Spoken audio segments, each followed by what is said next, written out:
Good morning, ladies and gentlemen. I'm Meadsy69 and welcome back to the channel. Today we're going to be looking at the Object 704. One of our patrons requested this video, and it's a tank that I very rarely play. It's a very nice tank. It's very old school. The DPM is very good, 3,200. The penetration very good. I think it's the second best in its class, 286 on its standard AP round, and around 320, I think, on its premium. So it's got very troll armor. It hasn't got the greatest armor, but it's very troll, and you can get the occasional bounce. Now, I wouldn't play this front line. I think it's definitely a sniper tank. And then you rush in towards the end. Now, this battle is on Canal, and we are actually going to go and pretty much rush in. So we have a T-54E1, and we have a WZ1111GFT that is capping D. So I'm going to go and head towards him, and we're going to HE him for his side. 860 damage, and we're going to get close, and we're going to angle, and they're the kind of bounces that you will get. So 710 bounce block damage already. We're going to use the APCR just to guarantee the pen. Now, we are getting shot again from the T-54E1, and what I'm going to do, I'm going to just take a couple of shots, and we're going to hide behind this WZ. So we're going to reload, and then we are going to poke out. And again, he does get another shot, but now he is on a full magazine reload. So I'm not going to go and chase him. I'm going to just cap out, and we're just going to wait for him to make the mistake. So we do switch to the HE because we, well, the APCR, because we do want to guarantee the pen. We don't want to bounce because if we miss, then we are dead. So those are those two tanks down. So 2 against 1, which is very rare in this kind of tank. We're not really going to do too much, to be honest. So we do ammo rack the SU, which pushes us up to 3,400 damage, and there is just a Scorpion left. And if you look at the minimap, most of my team are around the area. We're just going to back up, and hopefully we can at least do a little bit more damage before our team can kill him. So he's on 613, he backs up, and we do manage to steal the damage, and we do steal the kill. So 4 kills, very easy battle in the end. 4k damage, first class, but I wasn't expecting the ace because we really didn't do too much.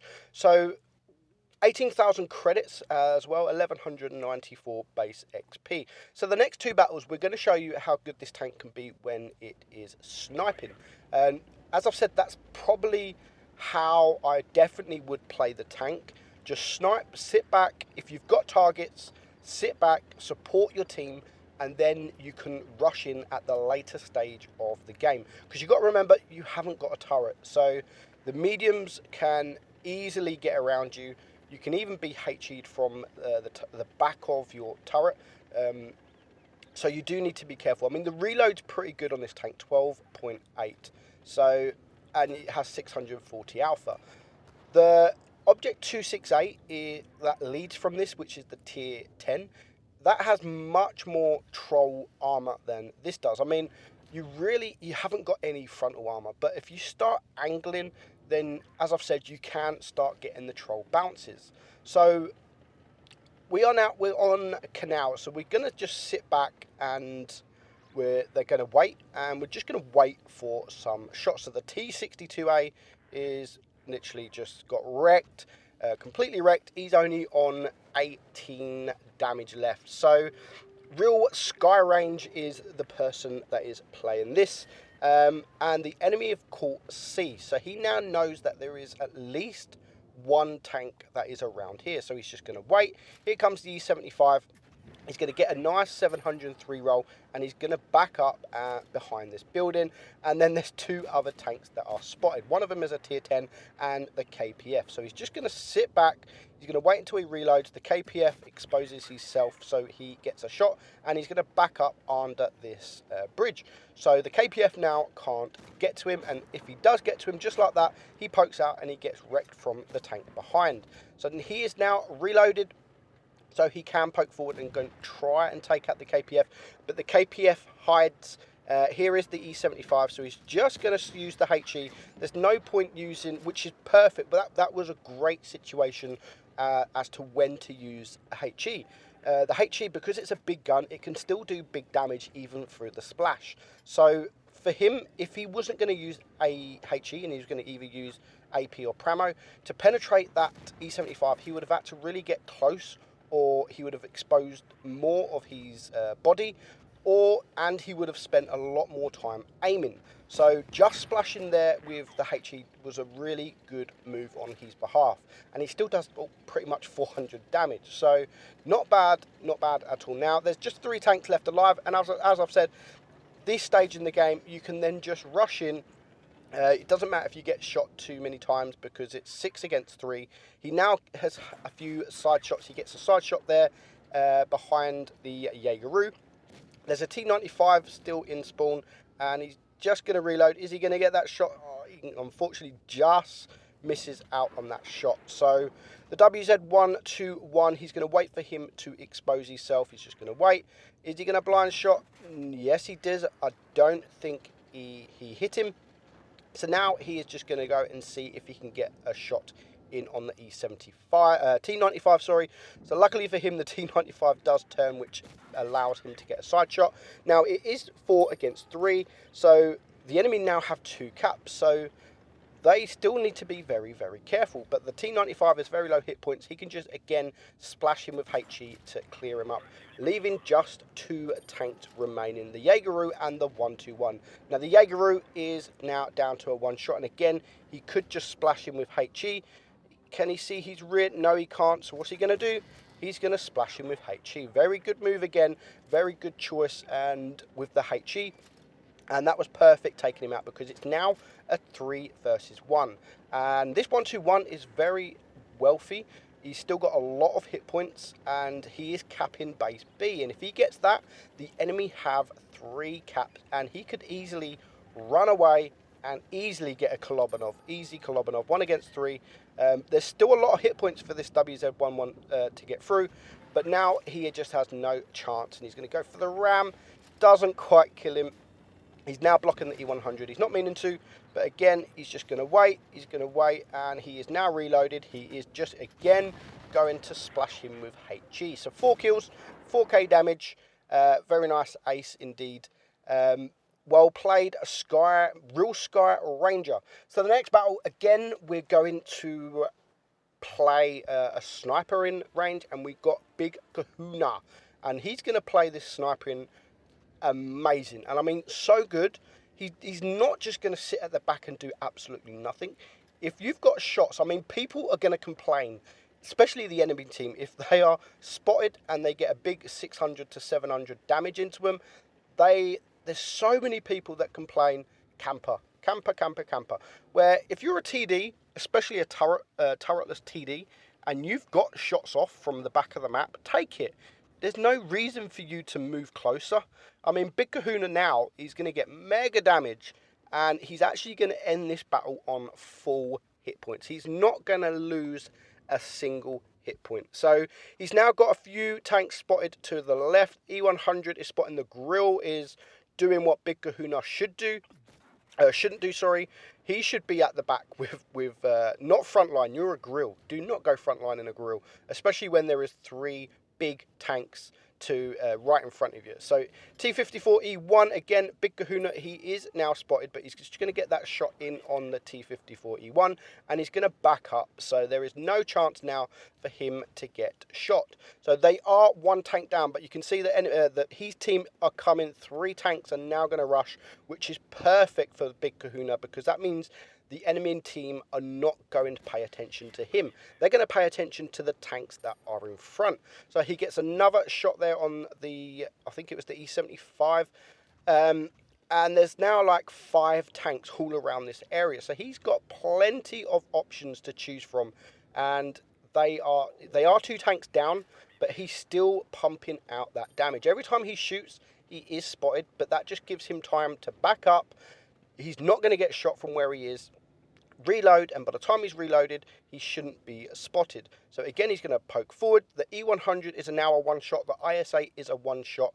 The E75 is also there, and here comes a grill. So if he can HE that grill, the grill is in a very, very bad position, and he does aim for the grill, taking him out. So it's now 4 against 6. But again, remember, there is still 2 tanks on the enemy team there. That is very, very low hit points.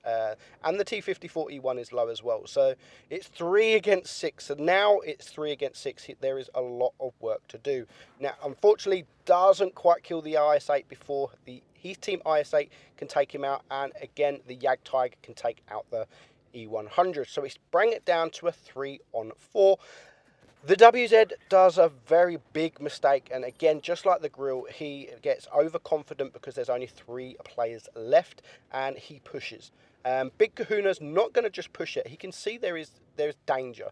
So, and there's shots. There is no reason for Big Kahuna to push forward. He's getting that damage. He's pumping that damage out. 4,000 damage so far. There's still 4 tanks left alive. He still hasn't lost a single hit point. Now, he's going to switch to APCR there. He does kill the WZ, but I would have probably used the HE just to guarantee the kill.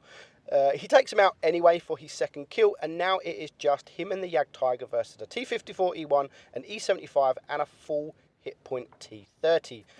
Doesn't quite kill the T-54 in time to save the Jagdtiger, but he does clear him. So he's now on 3 kills, and it's just 2 tanks left alive. So he needs to go for this E75 first. He is the lowest hit points. So the E75 is pushing. So there is no point pushing. Let them, they want to win. It's 2 against 1. They want the win. So they are going to push him.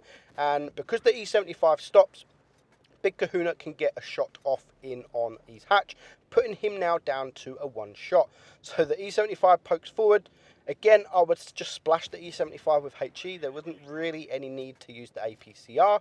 But anyway, he does take him out. So now it just leaves himself. That is full hit points against a T-30 that also is full hit points. Now the T-30 is still a very, very dangerous tank. It has a turret, and it has a very strong turret. So if he is hold down anywhere, he can easily get wiped out from the T-30. So he's just going to wait to see where the T-30 is. He doesn't want to rush in, because if he rushes in and the T-30 is behind him, he is going to be in danger. So he's just going to wait. There is no one spotted. The clock is running down, so now he is going to make his move. The T-30 was around here somewhere. I'm not sure at the moment where he has disappeared to. Big Kahuna doesn't have a clue where he's disappeared to. But luckily for him, the T-30 isn't a very skilled player. So just as he comes around this corner, he is going to spot the T-30, which I don't know why the T-30 didn't push him. The T-30 knew where this object was. He should have pushed him. He has that turret. He could have used the turret. He could have used the gun depression he's got to try and get those bounces. So still not spotted yet. There's only 1 minute 30 seconds left on the clock. He needs to spot him very soon if he wants the win. Otherwise, it's going to be a draw. So he's going to poke up. Still not spotted. He's going to go around. There's no time to cap. So he has to go find him. He's on 4 kills. 5,600 damage, and where the hell is this T-30? Now, the T-30 actually, I think, did make the right move. I think he went to look for him down by the beach and then go round to where Big Kahuna was actually sitting. But by the time he got there, he was gone. So, and now Big Kahuna just needs to find him. There's only 50 seconds left on the clock. He's now making, he's double tracking himself. He's going back to where he was. And again, there is still no tank spotted. Where is this T-30? And again, he's going to go down by the beach. He has to be here somewhere. He's not capping. Why would a T-30 go the other end of the map when he's full hit points? He has to be around this area somewhere. Just as he copes up, there he is, and he has his rear. Nice HE shot into him, and he really needed that HE shot, and he really had to get that high roll, because now with 15 seconds left on the clock, he only has time to shoot once more time. He gets the bounce and he clears the T30. Very, very well played. Lovely HE shot, just the right time when you needed it. 7,100 damage, Top Gun, high caliber. He gets the Kolobanov and he gets the Razlies. So well played. That is the Object 704. Still a great tank, but again, it's just a tank that I don't really play no more. There's so many other TDs that I prefer over this, but it's still a nice tank. So I hope you enjoyed the video, guys. I'm Meadsy69, and I'll catch you soon. Bye bye.